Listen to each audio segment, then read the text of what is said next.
You reach for your phone in the morning before you're even fully awake. You scroll through messages, appointments, thoughts that aren't even yours. And before the day has even begun, your mind already feels like an overcrowded closet, everything jumbled, nothing in reach. But the problem isn't that you're too weak to focus. Your brain simply wasn't built for this constant bombardment. It keeps searching for orientation because it's overwhelmed, trying to hold on to clarity. In the next few minutes, you'll understand which invisible routines are destroying your mental clarity and how to subtly turn them into habits that bring your mind back to calm and focus. Have you ever wondered why your thoughts keep racing, even when everything around you is still? Mental clarity isn't a gift that some people have and others don't. It's the result of tiny, almost invisible actions that repeat every day, whether you choose them consciously or not. Your brain works like a lens. It can focus sharply or blur everything out. If you constantly fog it up with distractions, even the sharpest mind will lose its precision. So it's not about having more control. It's about understanding how your routines, those invisible, automatic sequences between waking up and going to bed, shape your state of mind. Once you recognize that, clarity is no longer a coincidence, but a skill you can train, just like a muscle. You don't even realize how loud your daily life has become, not because of voices or music, but because of stimulation, messages, emails, little reminders of everything you still have to do. This invisible noise follows you everywhere, on the train, at your desk, even in bed. And it makes you believe you're simply stressed. In truth, you're overstimulated. From a neuroscience perspective, a constant flow of stimuli overwhelms your working memory. Every time you check your phone, your brain activates the same ancient mechanism it once used to survive in the wild. Danger or opportunity? That means your body releases cortisol. Your brain pumps out dopamine. And then, within seconds, both drop again. What's left behind is that dull, foggy feeling in your head, like you're thinking through mist. The price of constant alertness is mental exhaustion. Your mind is like a still lake. As long as you keep throwing stones into it, you'll never see your own reflection. Clarity can only emerge when the surface stays calm. So today, take just one single hour and consciously leave your phone in another room. Let the world keep buzzing for a while, without you listening to it. Notice how your breath changes, how your thoughts begin to slow down, how your gaze becomes sharper, inwardly. Then you'll understand. Mental clarity isn't a mystery. It's the result of silence, and it begins the moment you stop letting the invisible control you. But noise is only the surface. In truth, something deeper sabotages your mental sharpness, your unconscious morning routines. The first 60 minutes decide whether your day will be clear or chaotic, yet you barely notice how you waste them. Before you've even spoken to yourself, you already have 10 other voices in your head. News, emails, feeds that shape you before you're even fully conscious. From a neuropsychological point of view, your brain operates in an open state during the first hour after waking. Alpha waves are active, the same ones present during meditation or trance. In this phase, your subconscious absorbs everything unfiltered. What you consume during that time becomes your mental background noise. So if you start your day with chaos, your mind unknowingly programs itself for restlessness. Imagine your consciousness as a blank sheet of paper. The first thing you write on it in the morning sets the tone for the entire day. Yet most people let others fill those first lines, and then wonder why they can't find clarity later on. Try something different tomorrow. Before you touch your phone, sit still for 2 minutes. Breathe. Ask yourself, how do I want to feel today? Not, what do I have to do today? That one small shift changes everything. After just a few days, you'll notice that you're no longer being pulled through your day.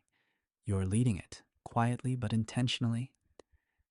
Mental clarity begins with the first breath after waking. But what you build in the morning can easily be destroyed during the day by the one routine you question the least: multitasking. You think you're being productive when you do many things at once, but in truth, every time you do, you lose a piece of your presence.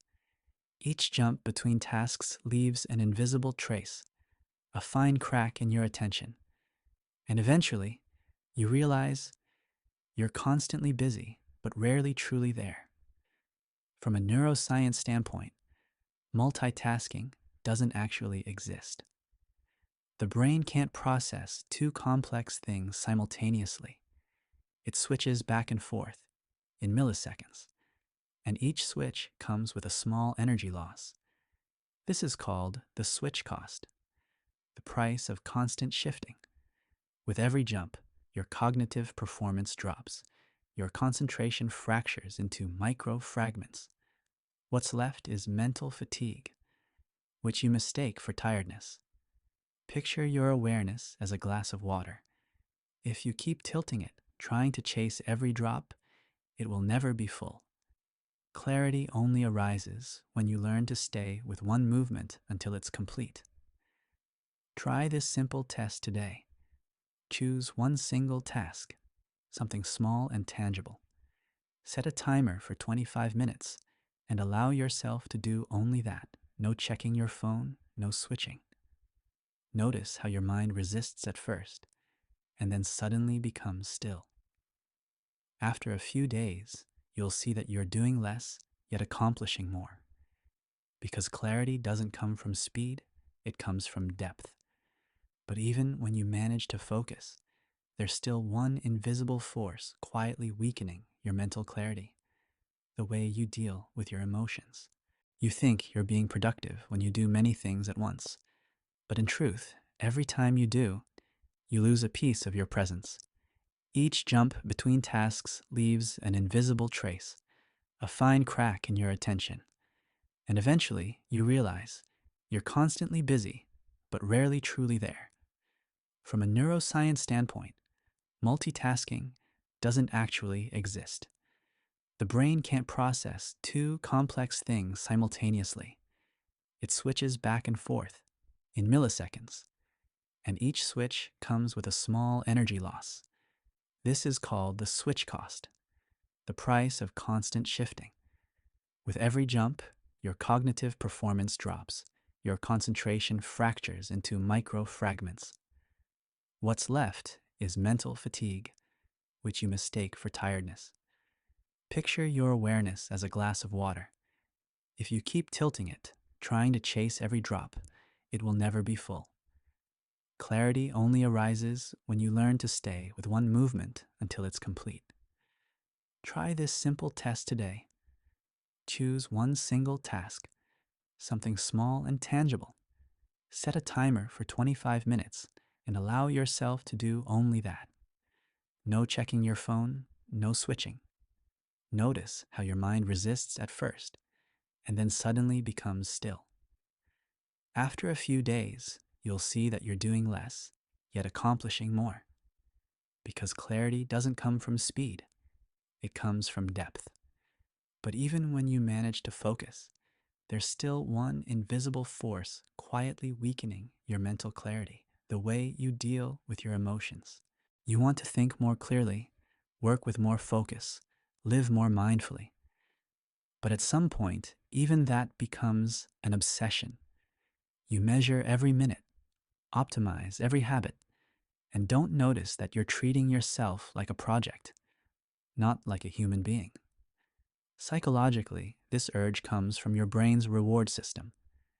Dopamine drives you to keep getting better, but every goal you reach just shifts the bar higher.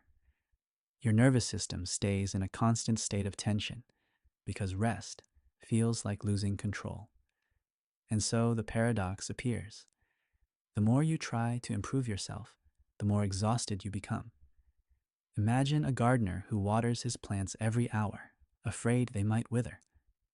In truth, he drowns them, not out of cruelty, but out of overcare. That's exactly how constant self-optimization suffocates your mind's natural ability to recover. Do something unusual today. Allow yourself not to be productive. Sit down with no goal, no to-do list. Breathe. Feel how your body slowly relaxes when it realizes you're not asking anything from it anymore. Then you'll understand. Clarity doesn't grow out of control. It grows out of trust. It comes the moment you stop trying to force it. But to truly live that way, you need a practice. A simple daily plan that gently brings you back to the present, again and again. Mental clarity isn't a state you reach once. It's a daily practice. It's born in those small moments when you pause instead of reacting automatically. When you learn to shape these moments consciously, the tone of your entire life begins to change. Here's a simple plan you can start in less than 2 minutes. First, in the morning, right after waking up, take 3 deep breaths before touching your phone. Say to yourself, I decide how my day begins. That sentence aligns your nervous system, shifting you from reaction to presence. Second, choose one moment of silence during the day. Turn off all stimulation, lean back, and watch your breath. Let your thoughts come and go without holding on to them. This trains your ability to see your thoughts without getting lost in them. Third, end your day with gratitude. Not for big things, but for the small ones. The taste of tea, the light on your face, the feeling of simply being here. Gratitude is mental hygiene. It clears away the noise of the day. When you practice this regularly, your mind begins to return to stillness, like a clear lake. You'll notice more quickly when you lose yourself, and it will be easier to come back to who you are. Clarity isn't a goal you have to chase. It's a home you can always return to. But before we close, let's remember one thing. Every conscious minute is an act of resistance against the chaos outside and the restlessness within. Clarity doesn't begin when everything around you is quiet. It begins when you stop creating noise within yourself. It's not about controlling the world, but about protecting the space between stimulus and response. Within that space lies your freedom, your calm, and your true self. Maybe that's the real mastery of life. Not to function perfectly, but to live consciously, with a clear mind and an open heart. How often do you allow yourself to simply be still in your daily life? Write it in the comments. Maybe your experience is the spark that helps someone else find their way back to themselves today. If this video touched you, subscribe to Mastering Life so you don't miss new insights on inner strength and clarity. And if you want to go deeper, in the next video, I'll show you how to heal your nervous system without reliving the past. Because true strength doesn't begin in the mind, it begins in the body.